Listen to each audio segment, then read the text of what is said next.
Ngayong araw ipapakita ko sa inyo ang step by step kung paano mag-convert ng full wave sa Raider 150.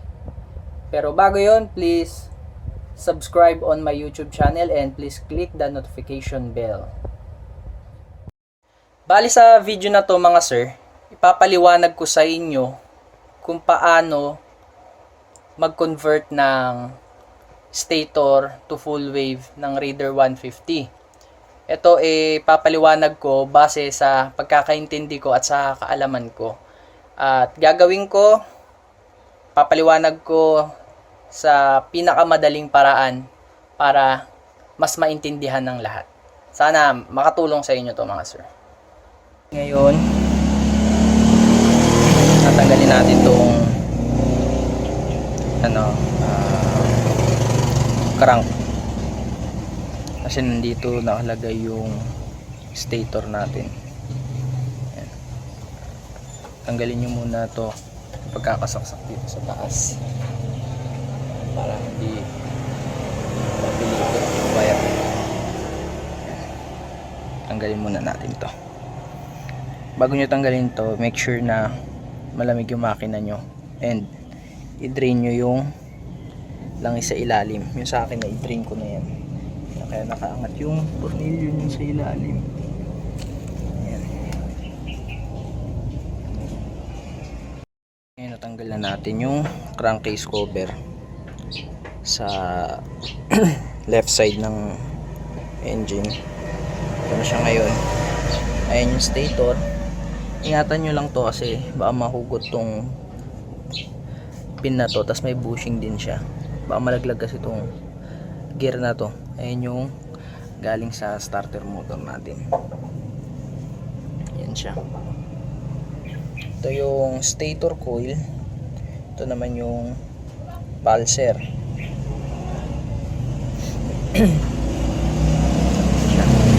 Ngayon gagawin natin is modify natin tong stator coil to full wave.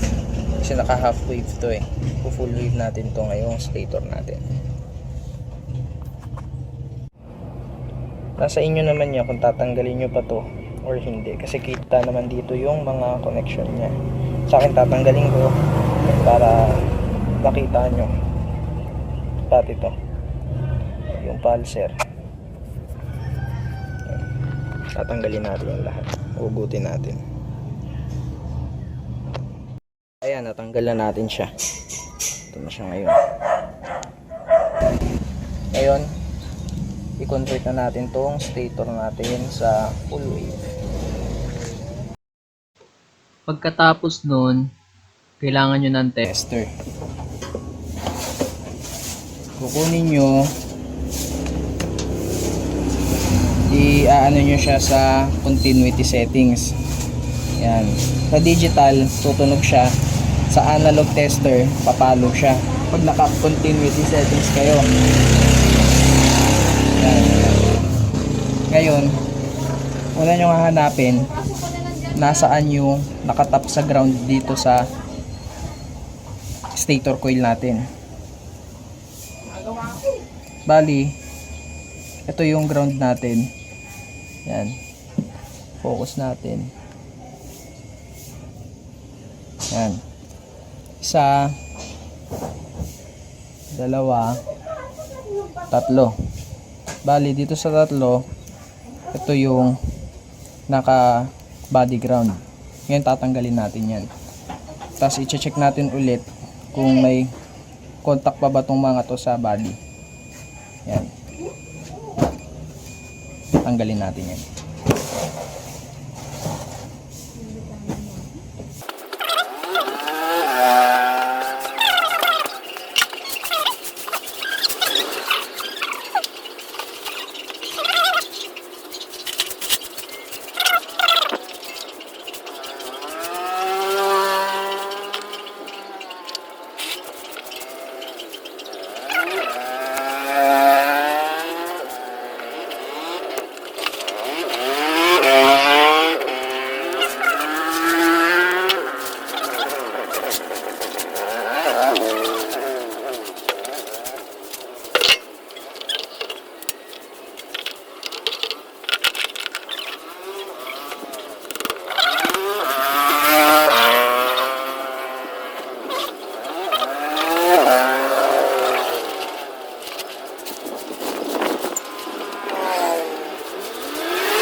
natin siya, ito na siya. Ngayon, titignan natin kung may continuity pa ba siya sa body. Kailangan mawala yung continuity niya sa body ng stator coil. And dito na kayo yung isang test probe dito nyo na ilagay kung nasan meron nakakabit sa coil. Yan, so far wala na yung ano niya, hindi na siya tumutunog. Yan, ibig sabihin ito talaga yung ground. Kaya kung naririnig nyo, yan, kailangan ma-disable nyo yung body ground dito sa stator. Yan. Yan. Okay na. Ngayon, hanapin naman natin yung dulo to dulo nitong stator coil. Kung nasa yung dulo, yun yung kukunin natin. Lilipat natin kung aliman dito sa dalawa. Lilipat natin yung isa doon sa dulo, kabilang dulo. Bali dulo to dulo lang siya. Kung may tester kayo, punta nyo dun sa 200 ohms. Yan. Ito yung ginagamit sa pagkuha ng continuity or para malaman kung shorted. Ngayon, hahanapin nyo dito kung ano yung pinakamataas na resistance. Yan. Ito muna ng dalawa. Kakuha natin is 0.6. Lipat tayo doon sa kabila. Ito yung pinutol natin. Kita nyo. Ito. Yan. Nakukuha natin is 1.0 ohms or resistance. Ngayon, lipat natin dito papunta dito sa kabila.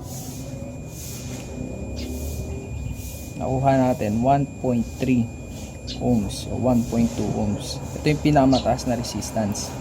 Ibig sabihin, ito yung dulo to dulo ng stator. Yan, ito yung dulo to dulo niya.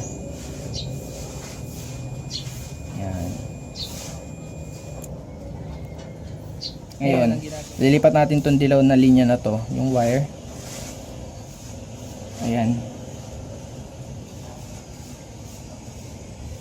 Itong dilaw na wire na yan, lipat natin dito sa tinanggal natin.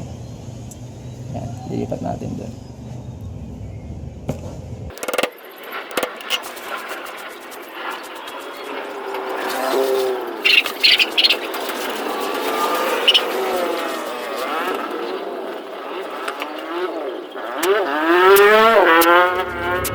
Make sure na walang matitirang LED sa loob, yung mga pinagbaklasan nyo na LED, kasi rekta to sa loob ng makina. Yan, yung mga tira-tira dyan, tanggalin nyo yan ng mga LED galing sa pinagbaklasan.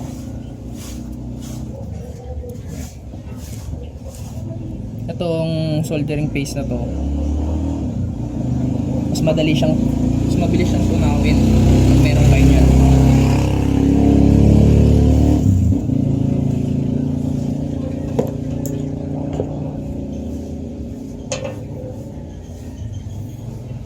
Ngayon, choice nyo kung saan yung diskarte pa dadaanin to. Pwede nyo hugutin papunta dito sa kabila yung dilaw. Sa akin, dito na lang din. Kung na lang din siya papadaanin. Diskarte nyo na kung saan nyo papadaanin to. Sa akin, dito ko pa rin siya papadaanin. Lagyan ko na lang siya ng tugtungan ko siya ng wire, tapos shrinkable tube. So, ayan. Ito yung kinuha kong wire. Magagamit kayo ng wire, check nyo rin yung wire kung makapal ba yung wire na gagamitin nyo. Huwag yung sobrang nipis. Sakto lang. Ito. Pero kung medyo makapal-kapal, mas maganda yun. Yan. Mas marami siyang strand. Medyo makapal siya. Mas maganda yung kung yung ganun yung gagamitin nyo.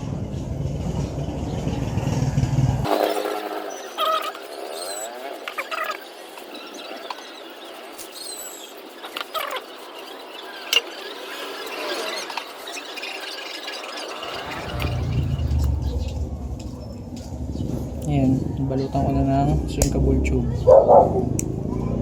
Iniinitan para sumikip. Kailangan maganda yung insulation yun na binalot para hindi pumuntak sa body ko, para iwas sa birya. Yan, ganyan na lang ginawa ko para mas okay. Yan.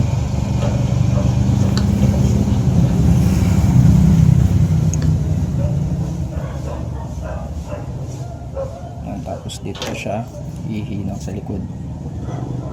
Yung harap.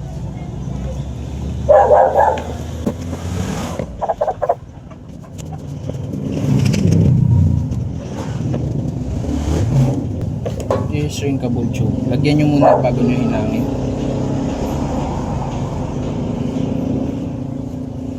Bago nyo pagtikitin.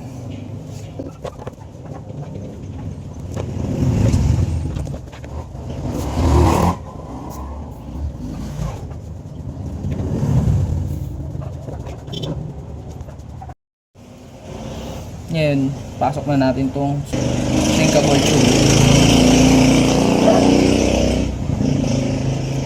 Bawasan natin ng konti.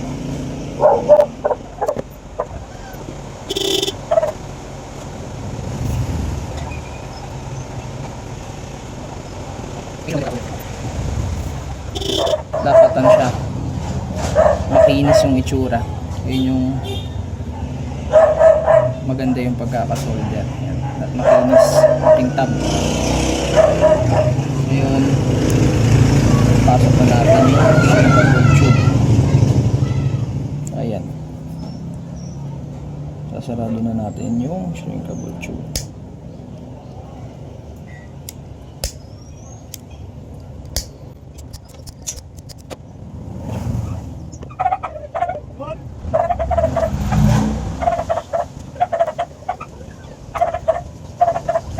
So ayan.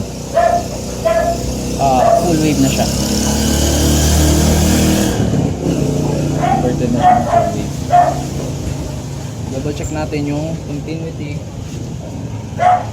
kung naka-ground ba siya sa body.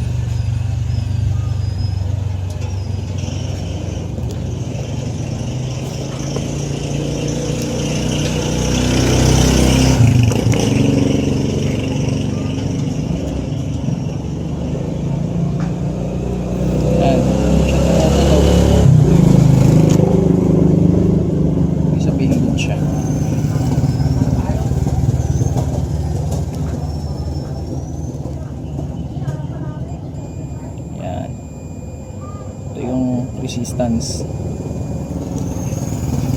galing sa full wave, ito yung half wave. Ngayon, check na natin siya. Mga sir, ayun yung proseso kung paano i-convert yung stator ng Raider 150 sa full wave.